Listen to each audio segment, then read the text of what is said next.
আমরা এখন যেটা দেখছি সেটা হচ্ছে টার্বো চার্জার। টার্বো চার্জারের এই অংশটা আমাদের এক্সজস্ট ম্যানিফোল্ডের সঙ্গে, এবং অপরদিকে যে এই অংশটা এটা হচ্ছে ইনলেট ম্যানিফোল্ডের সঙ্গে যুক্ত থাকে। এবার যখনই এক্সজস্ট গ্যাসটা বেরায় তখন ভেতরে টারবাইনটা ঘুরতে থাকে এবং সঙ্গে সঙ্গে এয়ার ফিল্টার থেকে ইনলেট ম্যানিফোল্ডে এয়ারটা সাপ্লাই করে। এখন আমরা খুলে দেখব কি রয়েছে। এটা হচ্ছে টার্বো চার্জার। টোটাল টার্বো চার্জারটা খোলা হয়ে আছে।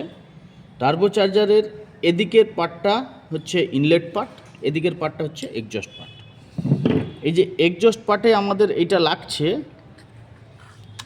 এটা আমাদের ইঞ্জিনের সঙ্গে লাগানো আছে। ইঞ্জিনের যে এক্সজস্ট গ্যাসটা এটা দিয়ে যখনই পাস করবে তখনই এর ভেতর দিয়ে আমাদের ইঞ্জিনের যে এক্সজস্ট গ্যাসটা ঘুরছে তার সঙ্গে এই যে ইম্পেলারটা রয়েছে ইম্পেলারটাও ঘুরতে থাকবে। এই ইম্পেলারের সঙ্গে আমাদের ইনলেটের ইম্পেলারও রয়েছে, খালি ওই ব্লেডগুলো খালি চেঞ্জ রয়েছে, নাহলে মুভমেন্ট কিন্তু একই দিকে থাকবে। যখনই এটা এইভাবে ঘুরতে আছে তখনই আমাদের এই যে এক্সজস্ট পার্টটা এই ইনলেট পার্টটা রয়েছে এটা এইভাবে তখনই এদিক থেকে আমাদের এয়ার ফিল্টার থেকে হাওয়াটা নেবে, নিয়ে আমাদের ইনলেট ম্যানিফোল্ডে ইঞ্জিনের ইনলেট ম্যানিফোল্ডে গিয়ে ট্রান্সফার করবে। এই যে হোলটা রয়েছে এই হোলটা হচ্ছে, এখানে তো শ্যাফটটা ঘুরছে, এর জন্য তো লুব্রিক্যান্টের দরকার, এই জন্য এই হোলটা রয়েছে এই লুব্রিকেশানের জন্য।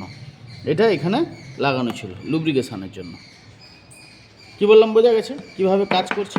এইভাবে টার্বো চার্জারটা কাজ করে।